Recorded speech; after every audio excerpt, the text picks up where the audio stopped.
Don't know why you left me bleeding. Hey guys, welcome back to another video. उम्मीद करता हूँ आप लोग बहुत अच्छे होंगे। ये है बिगनर टू एडवांस का एपिसोड नंबर 8 और इसमें हम लोग बात करने वाले हैं फैट लॉस के बारे में। बहुत लोग का यही गोल होता है कि वो बस इसीलिए ज्वाइन करते हैं जिम कि उनको फैट लॉस करना होता है। वो ओवरवेट होते हैं। ओवरवेट की कैटेगरी ये होती है कि अगर कोई मैन है तो उसका बॉडी फैट परसेंटेज 26-27 के अबव है तो वो ओवरवेट है, और कोई अगर फीमेल है तो उसका फैट परसेंटेज 32 या उससे अबव है तो वो ओवरवेट है। और सबको ही पता होता है कि कौन मोटा है कौन पतला है, तो उतना बताने की ज़रूरत नहीं है। सबको अपने आप में पता होता है कि वो मोटा है या पतला है। देखो, इसमें बहुत सारी गलतियाँ होती हैं, एक एक करके सब पे बात करेंगे। पहले तो ये समझते हैं कि फ़ैट लॉस होता कैसे है।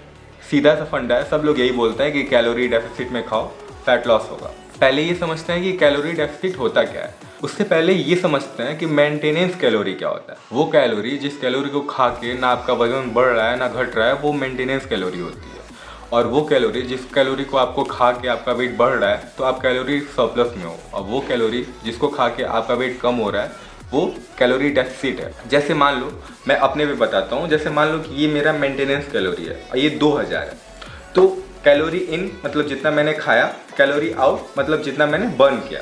तो मान लो मैंने 2000 कैलोरी खाया और 2000 कैलोरी बर्न कर दिया, तो मेरे पास 0 कैलोरी बचा फैट प्लस और फैट माइनस करने के लिए।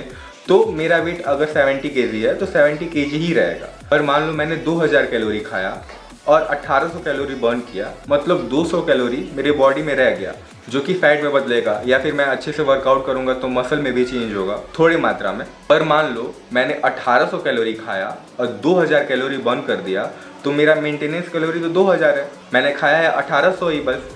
तो वो 200 कैलोरी मेरी बॉडी मेरे फैट से एनर्जी में कन्वर्ट करेगी, तो ओवरऑल मेरा फैट कम होगा। यही कैलोरी डेफिसिट है। इसीलिए कैलोरी डेफिसिट में हम लोग का वेट कम होता है। गलतियां ये होती हैं कि बहुत ज़्यादा लोगों का गोल ये होता है कि 2 महीने में उनको 25 किलो 30 किलो कम करना है, 15 किलो कम करना है। मतलब क्या ही बोल। अगर आपका ये गोल है तो आप प्लीज़ ऐसा बिल्कुल मत करो, क्योंकि कैलोरी डेफिसिट आपको इतना नहीं रखना है कि आपका मेंटेनेंस कैलोरी 2000 है और आप 1000 कैलोरी खा रहे हो और 1000 कैलोरी आप डेफिसिट में हो। अगर आप ऐसा करोगे तो आप कमज़ोर हो जाओगे, आपकी मसल लूज होगी, आपको बहुत प्रॉब्लम हो सकती है।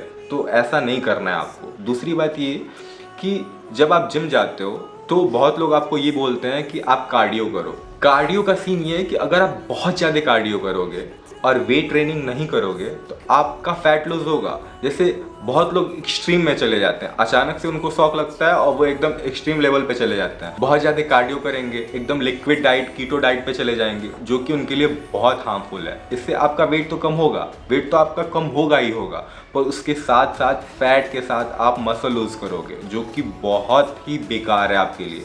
देखो, मसल लूज करना मतलब बूढ़ा होना। जैसे जब हम लोग बूढ़े होते हैं तो हम लोग का टेस्टोस्टेरोन लेवल कम होता है, हम लोग की मसल लूज होती है, इससे हम लोग कमजोर होते हैं, हम लोग का मेटाबॉलिज्म कमजोर होता है और हम लोग का जो चमड़ा होता है वो ढीला होता है। वही काम आप शुरू में कर रहे हो। जैसे आप लोग बहुत लोगों को देखे होंगे कि जो लोग फैट लॉस करते हैं उनका जो स्किन होती है वो झूल जाती है।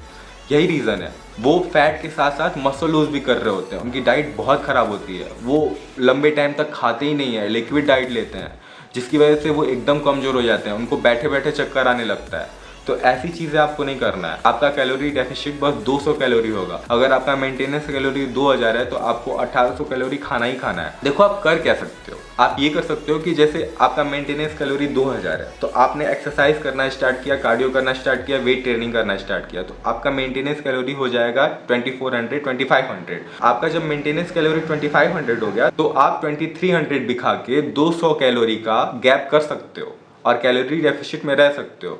जब आप कैलोरी डेफिसिट में हो तो आपकी बॉडी से धीरे धीरे फैट कम होगा, तो वो 200 कैलोरी मेंटेन करने के लिए बॉडी फैट कट करेगी ही बॉडी से। तो आपको 200 कैलोरी से ज़्यादा नहीं करना है, आपको बहुत ज़्यादा एक्सट्रीम लेवल पे नहीं जाना है। और जहाँ तक रही एक्सरसाइज की बात, आपको बस कार्डियो ही नहीं करना है। अगर आप कार्डियो ही करते रहोगे तो जैसा कि मैंने बोला कि आपका फैट लॉस होगा, उसके साथ साथ मसल लॉस भी होगा। आपको वेट ट्रेनिंग भी ऐड करनी होगी। जब आप वेट ट्रेनिंग करते हो तो आपकी मसल ग्रो करती है, मसल टूटती है, और सही न्यूट्रिशन, सही डाइट से और सही रिकवरी से वो मसल ग्रो करती है। तो मसल बहुत इंपॉर्टेंट है हमारी बॉडी के लिए। जो लोग ये सोचते हैं कि मुझे बॉडी नहीं बनानी, मुझे बॉडी बिल्डर नहीं बनना, आप इतनी जल्दी बॉडी बिल्डर बनोगे भी नहीं। बॉडी बिल्डर बनने के लिए बहुत हार्ड वर्क करना पड़ता है। मसल आपके लिए इसलिए ज़रूरी है क्योंकि मसल्स की वजह से आपकी बॉडी बहुत अच्छा परफॉर्म करती है, आपका मेटाबॉलिज्म बहुत अच्छा हो जाता है, आपका खाना बहुत अच्छे से पचता है। आप थोड़ा ज़्यादा भी खा लोगे तो वो फैट में नहीं बदलता है, वो डाइजेस्ट हो जाता है। तो मसल बहुत इंपॉर्टेंट है, आपको वेट ट्रेनिंग करनी ही पड़ेगी। आप बस कार्डियो पे डिपेंड नहीं हो सकते हो, कार्डियो से बस आपका फैट लॉस होगा, आप कमज़ोर होगे। उसके साथ साथ आपको वेट ट्रेनिंग करनी पड़ेगी, आपको स्ट्रांग बनना पड़ेगा। तो फालतू की चीज़ों पे ध्यान मत दो, एक सही प्लानिंग के साथ आगे बढ़ो। और एक सबसे इम्पॉर्टेंट बात, आपकी डाइट बहुत अच्छी होनी चाहिए। देखो, फैट लॉस में एक चीज़ हमेशा ध्यान देते हैं कि ऐसा फूड खाओ आप जिसमें कैलोरी कम हो और आपका पेट भरा रहे, क्योंकि अगर आपका पेट खाली रहेगा तो आप कुछ ना कुछ खाओगे ही और आपका डाइट खराब हो जाएगा। इसमें यही चीज़ हम लोग अंडर एस्टिमेट करते हैं कि बहुत लोग क्या करते हैं, खाना ही छोड़ देते हैं, भूखे रहते हैं। ऐसा नहीं करना आपको ऐसा फूड खाना है जिससे आपका पेट भरा रहे और उसमें कम कैलोरीज हो। जैसे फाइबर रिच फूड जिसमें फ्रूट्स, वेजिटेबल्स, कार्बोहाइड्रेट्स, ये सारी चीज़ें आती हैं। कार्बोहाइड्रेट्स में जैसे कि रोटी, ओट्स, एप्पल, बनाना, ये सारी चीज़ें आप खा सकते हो। दूसरी बात, जब आप फैट लूज़ करते हो तो आपको शुगर की क्रेविंग बहुत ज़्यादा होती है, आपको मीठा खाने का बहुत ज़्यादा मन करता है। तो उसमें आप मिठाई की बजाय नेचुरल शुगर खाओ, जैसे एप्पल, किशमिश, डेट्स, ये सारी चीज़ें खाओ। इन सारी चीज़ों में नेचुरल शुगर होता है। दूसरी बात ये कि आप अपने डाइट को अच्छे से कस्टमाइज कर सकते हो। कस्टमाइज करने का मतलब, जैसे कोई भी मील आपकी हो उसमें बहुत ज़्यादा सैलेड डाल दो। जैसे सैलेड में खीरा ले लो, चुकंदर ले लो, गाजर ले लो, मूली ले लो। इन सारी चीज़ों में बहुत ज़्यादा पानी होता है और फाइबर होता है और बहुत कम कैलोरी होती है। इससे आपका पेट भी भरा रहेगा और भूख भी नहीं लगेगी और आप कम कैलोरी कंज्यूम करोगे। तो अगर आप सारी चीज़ें सिस्टम से करोगे और एक सही सीक्वेंस से आगे बढ़ोगे तो आप एक बहुत अच्छी फिजिक ग्रो करोगे। जैसे आप देखे होंगे, जो लोग थोड़ा मैस्कुलर होते हैं, जिनमें मसल अच्छी खासी होती है, उनमें थोड़ा फैट भी होता है, तो उनका फैट उतना नहीं दिखता है, वो मैस्कुलर दिखते हैं। तो आप फैटी से स्किनी होने के बजाय फैटी से मैस्कुलर बनो।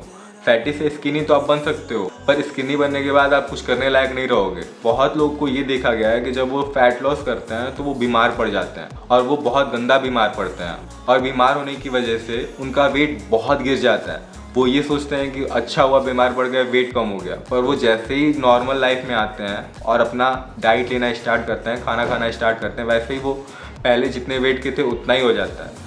और जो लोग जितना ही तेज़ वजन कम करते हैं उनका वजन उतना ही तेज़ बढ़ता है। तो कोशिश करो, धीरे धीरे आगे बढ़ो और सही डाइट और सही न्यूट्रिशन से आगे बढ़ो। और एक चीज़ मैं पहले बताना भूल गया, मेंटेनेंस कैलोरी आप कैसे निकाल सकते हो। मैंने अपने डिस्क्रिप्शन में एक लिंक डाला है जिस पे जाके अपना आप वेट, हाइट, एज बता के मेंटेनेंस कैलोरी निकाल सकते हो, तो वहाँ से जाके आप निकाल सकते हो।